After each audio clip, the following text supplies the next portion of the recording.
Theos tells us that chaplaincy is often the place in which people connect with the message of Christ as good news, rather than through conventional church.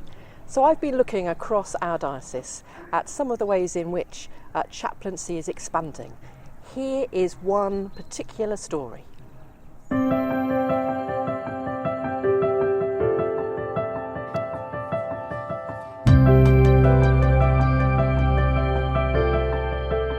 You need a chaplain because it's a listening ear. You don't know what's going on within, employees' own lives. Personally, myself, I had an issue with my child who's in hospital up in Bristol, and Ewan arranged for his counterparts up in Bristol to come and see me and make sure myself, my husband and my baby were okay, and that's incredibly important. That really is going the extra mile, I think, for staff.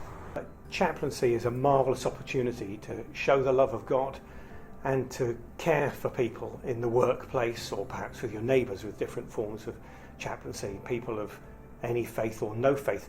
To me, particularly those with no faith, it's such a privilege to get alongside them and show that somebody loves and cares.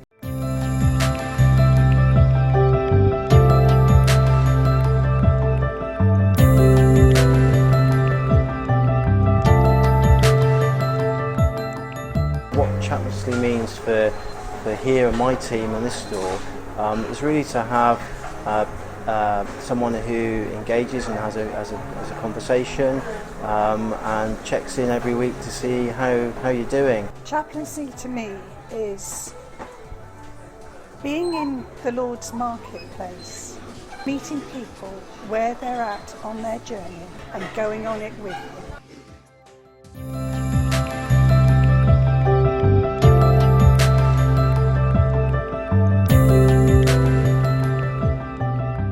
It's a real opportunity to actually reach sometimes the most vulnerable people in the community, and that's why it's so important for the community here, for the businesses here, and for the people of Taunton.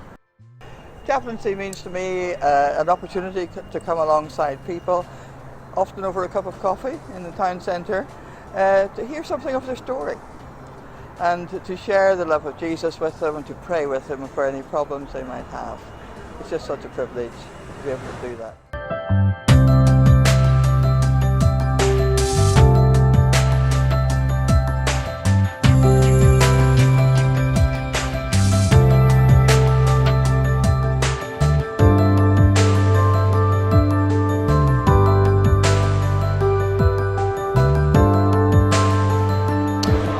Responders mean to me a warm hug. They're on our station, they are engaging with our passengers, they can spot anything that's not quite right, and they can intervene and signpost whoever it is, whether it be staff or passengers, to go to the right place. On the railways and a nearby high road bridge, we're there to come alongside people on their journey. People travel for all sorts of reasons, sometimes happy and celebrating, sometimes upset or distressed. In the latter case, if needs be, we can listen ourselves and pass them on to our friends at Samaritans or signpost them to mental health services. It is a privilege, and as Christians, of course, we would always be prayerful for people.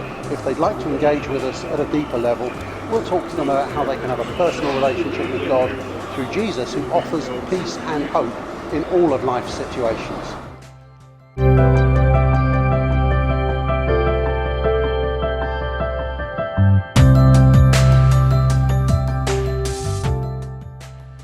I think with the increase of social media, I think with the increase of homelessness as a problem across the board in the UK, what we're finding is that a lot of young people are saying that they're quite lonely, even though they seem so connected.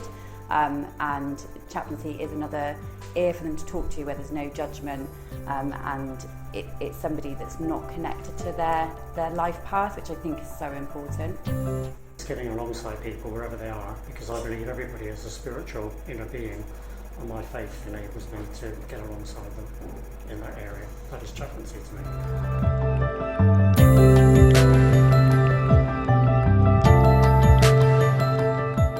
To me, chaplaincy means building up relationships with people, and in a care home that's a wonderful possibility, because many of the residents are long stay, I've been coming regularly once a week for the last 2 years, and some I've known during the whole of that time.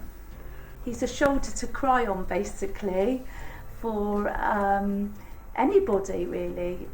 My residents love it. They can go off to a room and talk to him privately, or I could even talk to him privately if I wanted to, if I've got anything going on at home, or in my personal life that I don't want to say to anybody, but I feel that I can talk to Bob about it. And also he will offer prayers for us all as well. So that's chaplaincy.